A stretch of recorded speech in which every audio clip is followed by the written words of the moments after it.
We're gonna sit down because me and Matt sharing a stage would probably turn into a mosh pit. So we're gonna try to nail ourselves to the floor for a second. So I'm a drummer. I don't know. You can. Matt Halpern's been around, and this is where I'd normally break into my 5-minute 100 jokes on drummers, but after meeting Matt, I had to put that away because he's an absolutely intelligent person, an amazing drummer, world-renowned, been on cover of every magazine, music magazine, drum magazine, won every award that a drummer can win.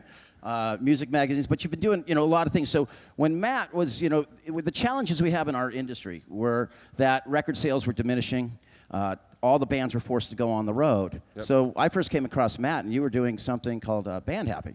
Yeah, we'll get into that in a little bit. So one thing that we want to talk about today, so a few things.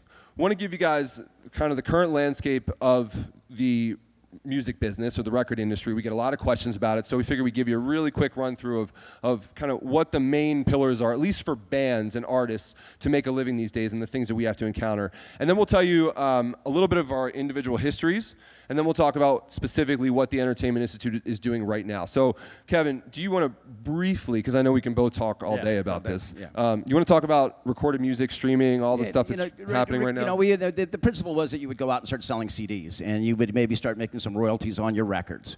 Well, records don't sell quite like they used to, and artists are dependent on their digital royalties. Royalty rates are all messed up. The gatekeepers keep most of the money. Very little trickles down to the actual artist. So this kind of pushed us into the realm of the bands can't make money on recorded music. It's very hard to right now. So sure, absolutely. So then we have live performance and touring. So I can speak to this one if it's okay. This is kind of my life these days. So, as Kevin said, it's very, very hard to make a living just through the recorded music, with it being streamed and available everywhere. A lot of bands are just giving their music away just to get people to come to their live performances and their live shows. And, we go around in a bus or in a van or in a bandwagon, which is a whole new thing. And we go from city to city. We play shows. I'm sure, how many guys have been to a concert? Everybody, hopefully, in here has seen some music. Okay, so you know what a concert is. But, we, as an artist, we get paid based off a guarantee to come and play that show. And with so much competition these days, everyone's on the road all the time, and people are staying on the road longer and longer, hitting the same cities over and over. The crowds can't afford it. The cost of going to a show, you have to pick and choose. So, and it's expensive to stay on the road. And bands are oversaturating too. It seems like they're coming. You go to a city once. Up and coming bands that I work with, they go once a month, and it's like, wait a minute. I was just talking to a gentleman here who said I've seen this band 12 times in Omaha. It's like that's a lot of times to come to Omaha as a young band. Absolutely. So merchandising. So do you want to talk about that? So the other revenue stream that most of the people and the model was that your guarantees would pay for you to stay on the road. And you would hopefully come home with some merchandise money. The model of it was that you'd sell T-shirts, and that's why bands are on stage, and they're like, "Hey, visit our merch booth, come down." One, to make that connection with you for the long term, but two, that's really the money that you'd come home. How many times have you come home and that's pretty much was your income on the tour? Yeah, up until the past couple of years, when we would sort of budget our tours, a lot of times just from the tour alone, just the guarantees without the merch, we would maybe break even with all the expenses. So the merchandise was that was our bread and butter. We had to basically sell merch and become not just band members, but we had to know about clothing and cloth and what garments to pick and what designs are selling and just inventory, everything. There's a whole bunch of layers to it, but that really has become for most bands the bread and butter, the online stores and selling the stuff on tour for sure. So sponsorships and endorsements, we were just talking about this. This is sort of how you are able to put on your I find it, if you look at I've done a lot of projects, Taste of Chaos, Mayhem, Down from the Mountain, but, when we take the Warped Tour and we're trying to bring a great product at a great price, that right now with even all the Ticketmaster fees and everything involved and parking, it's still $50 or less to go to the 9-hour festival. So I kind of broke down in 1995. I was a punk rock dude working 320 shows a year in Los Angeles. And I was buying all this products, and I go, well, I understood what corporate America was, and I go, maybe I can go get some of their money and have a good time with my friends. I grew up in the world of fuck corporate America. It was on every skateboard. I was from that lifestyle thing. Ooh. And I really just started bridging this lifestyle gap of skateboarding and music and heard about the X Games coming, and I said, well, maybe I can go get some of this money. I made some mistakes early on. And specifically bands now are going and finding sponsors to wrap their buses, provide them with touring funding.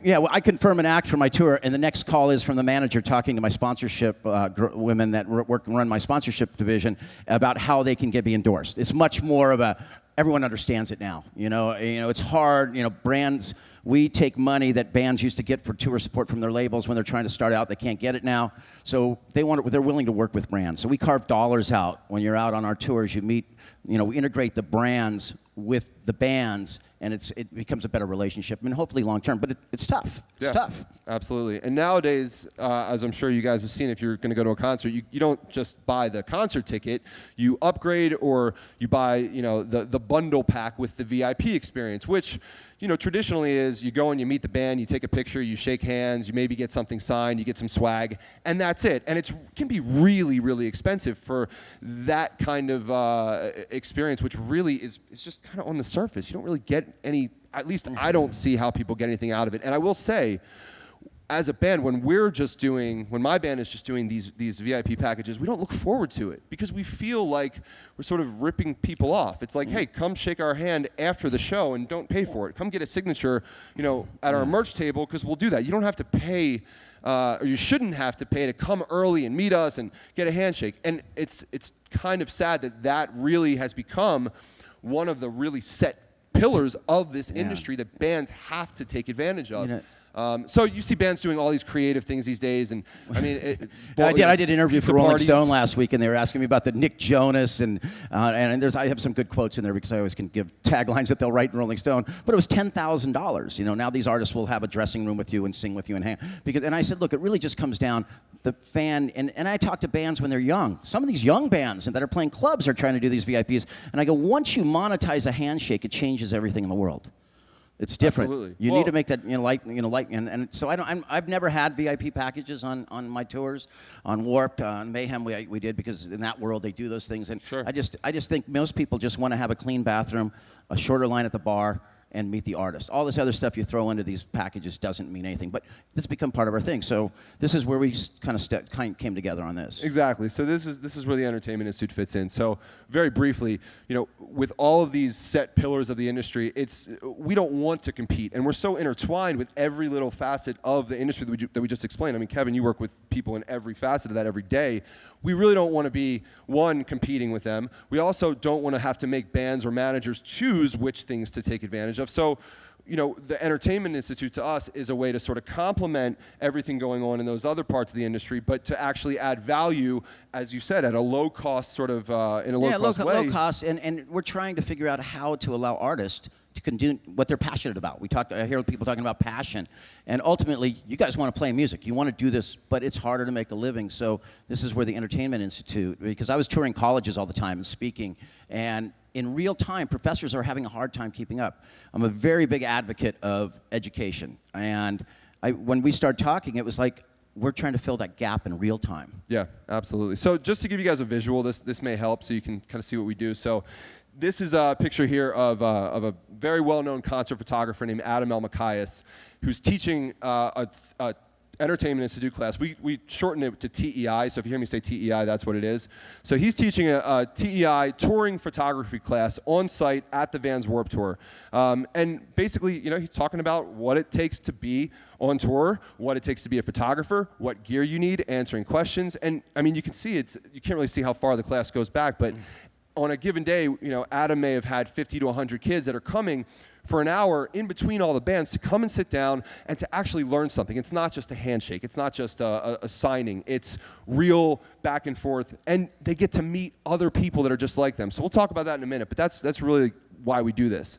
Another thing that we do is we connect people online. So this is a picture of our buddy Kyle from the band Real Friends, who's teaching 8 online students from all over the world about what it's like to be in a band and what things you have to do it yourself and what you need to know. And these classes, are things that we host and facilitate based on our artists, or we call them gurus, and their fans.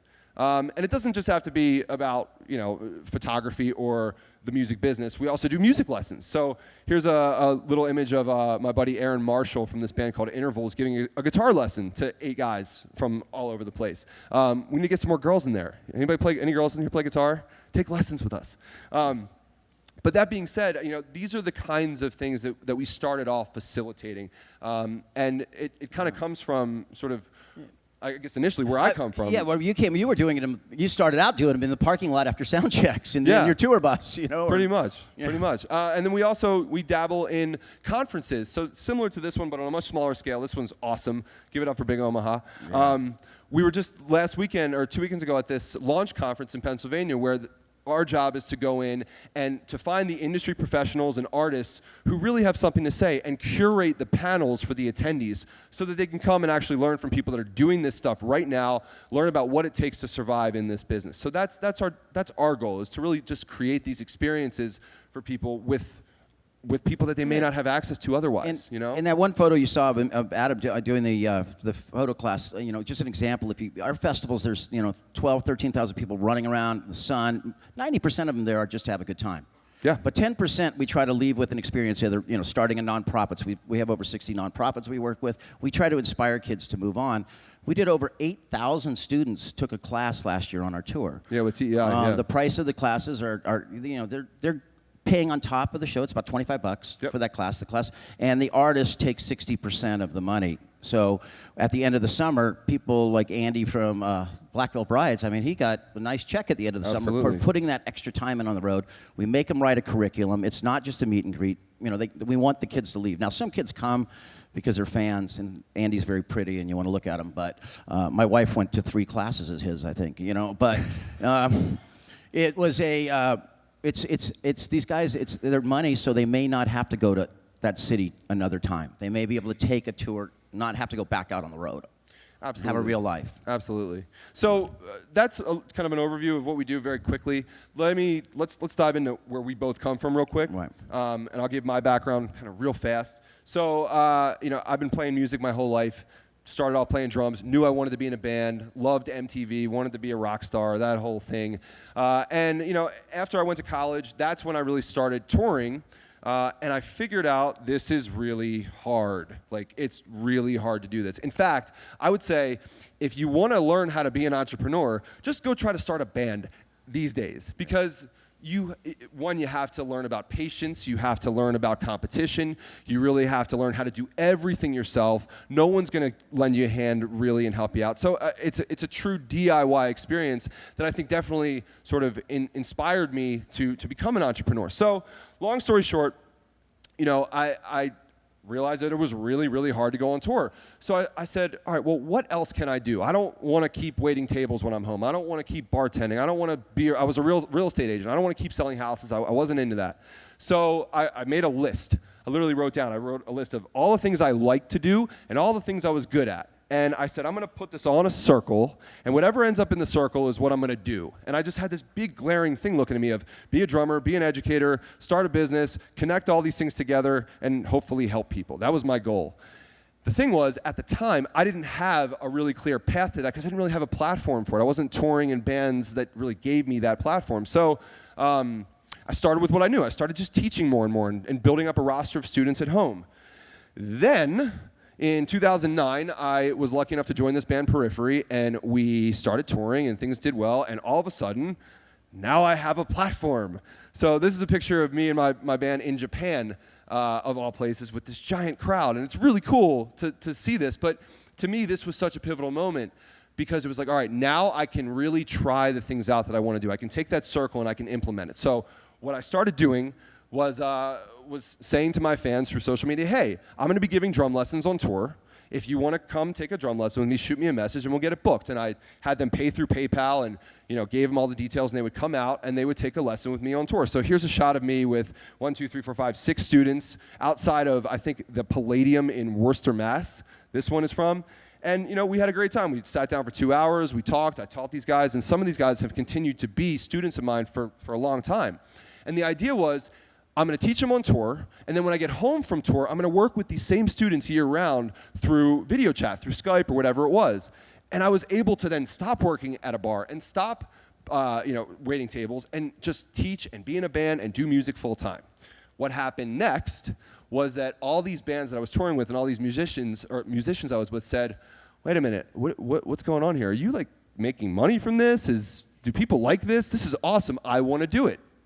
So it started with one person. I started, helping one person book their tour lessons, and then it became 2 people, and then 4, and then 10, and eventually I was booking like 40 musicians tour lessons. I was like the music lesson booking agent. I should have had my own agency for just that. And it's essentially what ended up happening. I needed a centralized location for it. So I figured out from reading books and talking to people and having good mentors around that I was going to start this thing called Band Happy, where it would be a centralized location online. We had a ticketing system, and we had scheduling and messaging built in to connect people for the touring stuff, for the touring lessons. And then we had a built-in video chat system so that everything was in the box, and we could actually have people take lessons through our site and control all of it, because the artists didn't want to give away their emails. They didn't want to give away their private information. So we made it so there was a safe place for them to do this and interact with their fans without having to give away every bit of detail.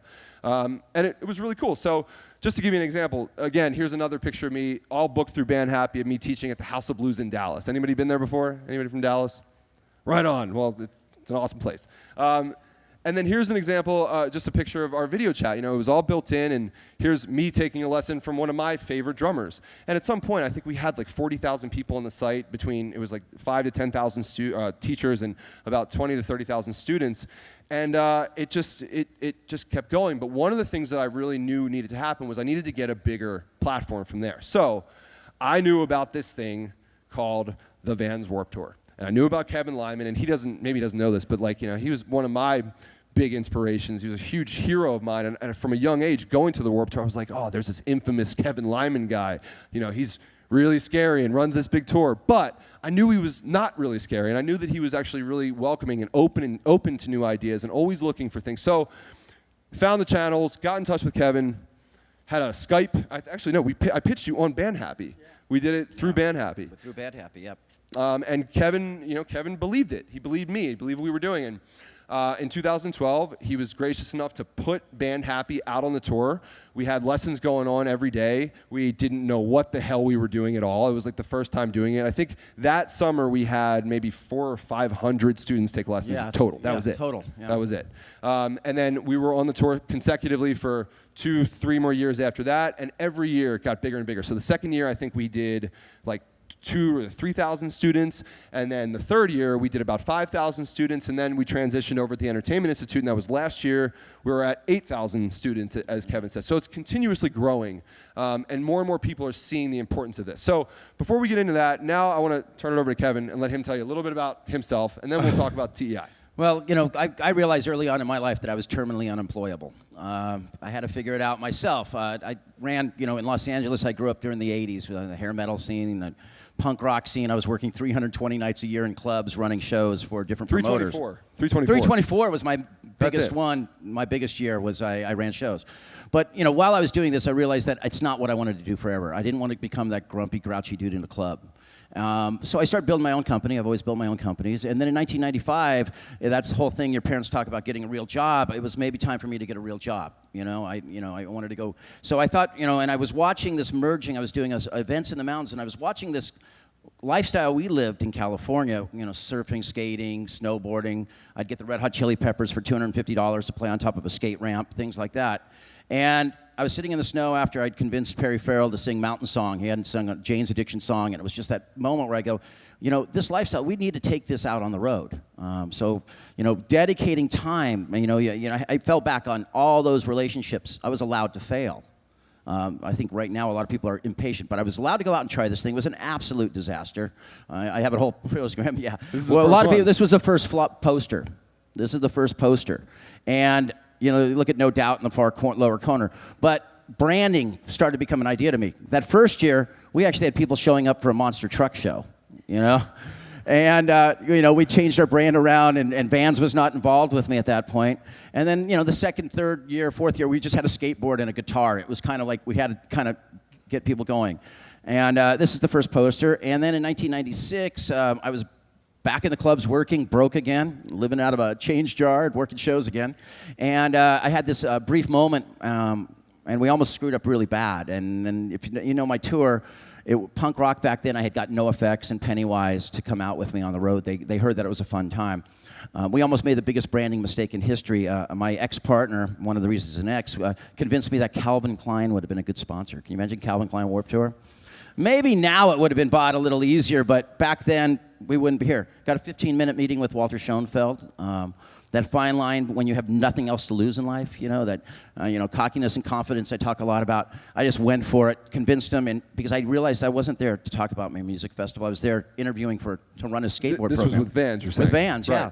And Walter, and I convinced him that that no one's going to watch amateur skating unless you're part of this awesome music festival I had. And we made a deal. He wrote you a check right then and there. He wrote me a check right there. I thought he was going to give me $30,000. He gave me $300,000. And he says, I believe in what you're doing. You seem like a good guy, an honest guy. A year later, he gave me another $100,000 to buy the merch rights back because he said, never sell your merch rights. And I bought them back from Sony Signature and retained them to now. Tour now is going into its 22nd summer. We've toured the world.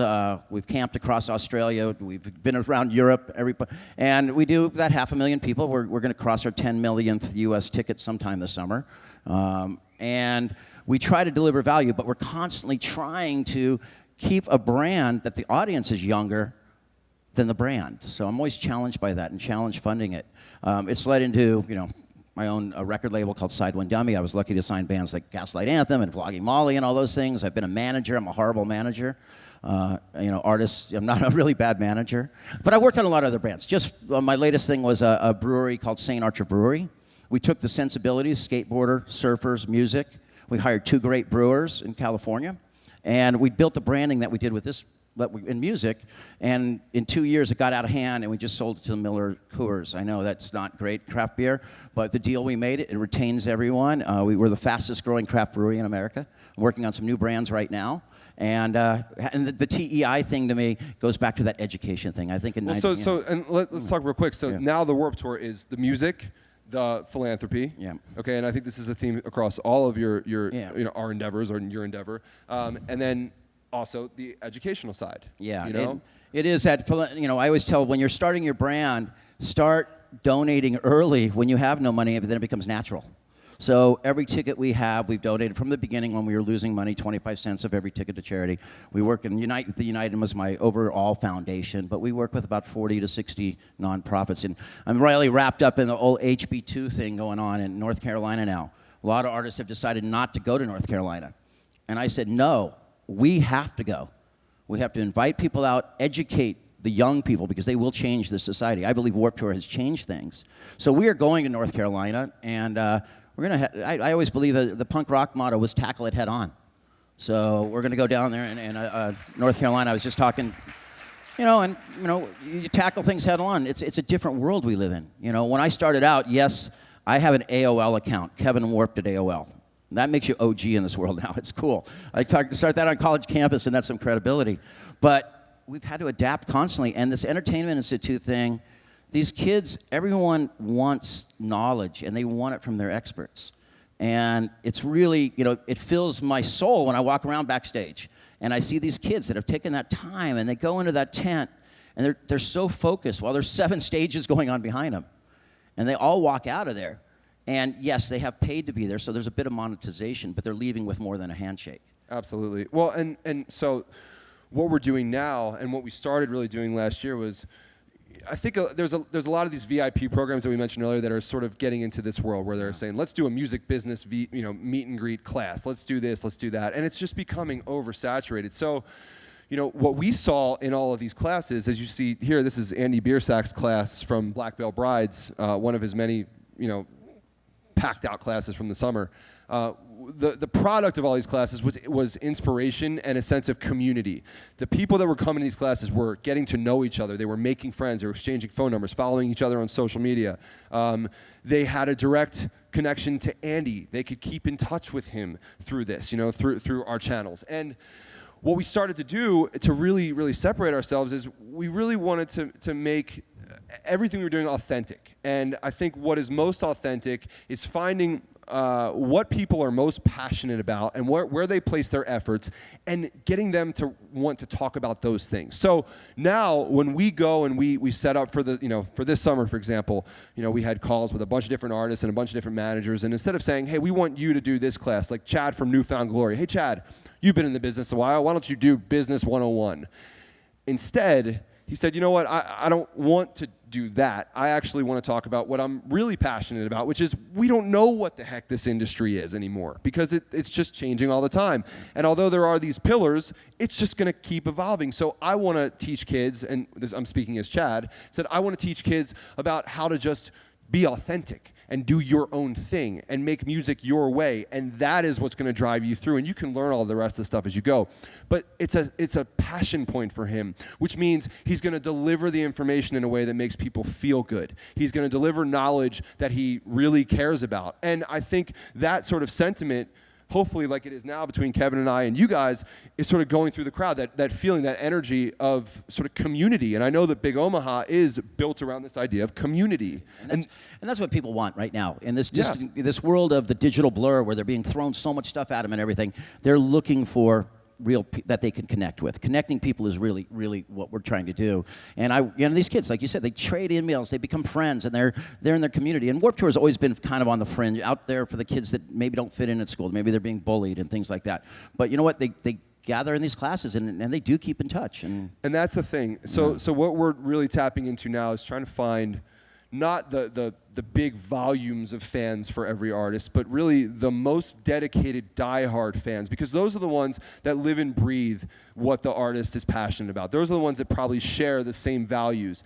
And the fans that are that dedicated, there's a lot of those fans still. When they meet each other, it's like, oh my God, I met someone who's like me. I can talk about the things I care about and not feel like someone on Facebook or Twitter is going to completely bash me for saying I like this band or this artist. Because there is a lot of bullying out there. There is a lot of that stuff. So by connecting people, or by connecting music fans, I should say, with the people that most inspire them, we're creating that great connection between those people, but also more importantly, between the people attending and the community, and giving them a chance to really help each other, make friendships, start companies, start bands, whatever. But they start with that one like-minded connection and that culture, and I think that really, really translates on beyond that, Yeah, I mean, we just keep evolving, and I like to be honest, give these guys a check at the end of the summer. They're stoked. I get a personal notes going, you know what, Kevin, that you just paid my rent for 4 months. Yeah, absolutely. Well, that's why I do it, and it's fun. Yeah. It's so fun. So we got to wrap up, but we're happy to take any questions. Yeah. But thank you guys for hearing us out. Thank you very much. We appreciate it. Thank you.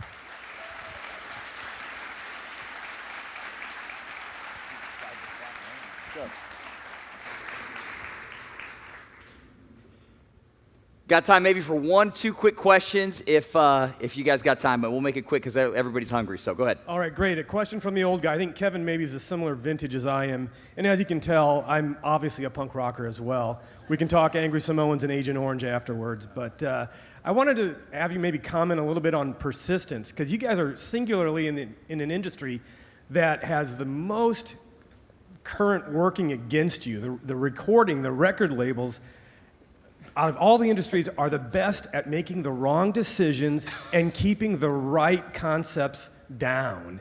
Can you tell me how you guys are working to disrupt probably the worst industry we know? Yeah, well, mine was I never took that big check from Live Nation or AEG, or I was offered the CEO position of SFX, and remaining independent and not being driven by money. Everyone will say, I don't drive away with truckloads. I make a nice living. But it's never taking advantage of your scene. That's why I was allowed to exist in the punk rock scene. They would have kicked me out. It's just kind of, and keep plugging away. I can't say I'm going to be around in 6 months, but I have to just keep trying. I think it's in your soul. Music's in my soul. I did an old punk rock show to feed my soul earlier this year. I changed the model. There's these 3-day festivals, and I said, you know what? Old punk dudes only need one night, one day. They're too old. They can't go to 3 shows. They're going to get sunburned, tired. So, I turned it on end, and I did this thing called the It's Not Dead Festival. And everyone, bands, and we did it. And on a Saturday afternoon, 21,000 people showed up, and they brought their kids. And we let, like Warped Tour, I changed it a few years ago to where we let parents in free. There we went under 10 free. So we had actually like 3 generations at that show. And the only riot that broke out is when we had to take the moon bounces down. You know, the kids just went bananas. But I just keep plugging away. I don't know what else to do. Now I work out of fear and desperation because I'm 55 last week. And I just I have to keep going. So I'm just going to run out of time, not ideas. But you know what, I don't know if we're really trying to disrupt as much as we are trying to just enhance, because I don't think that we're going to totally disrupt the whole industry, at least with what we do. I think we can just make it a little bit easier and make it better for everybody involved, because I think the Entertainment Institute and Band Happy provided a win-win-win situation for everybody. So for the artist, it's a great way to bond with their fans more and make more income. For the fan, it's such a better experience. You can really learn something from those inspiring you. But then from the business people too, like yourself or like the managers, it's like, wow, there's more things my guys can do. I don't have to put my hands there. I don't have to feel bad about taking my commissions. It's good for everybody, I think. It's valuable. And I tried to disrupt the industry about 4 months ago. I saw a crack in the door when Pandora bought Ticketfly. I flew down there. It really cornered them, their business development. Said, you guys have a crack to go up against Live Nation at this point. You know what? It got bogged down.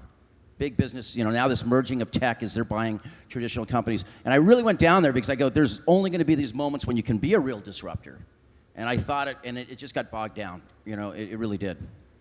Hey, we're a little bit out of time, so can you guys give these guys one more round of applause? Appreciate you guys taking us into the music industry. Excellent, man. Very, very, very cool. That's great. Thank you. Gave us an inside look at what you're doing.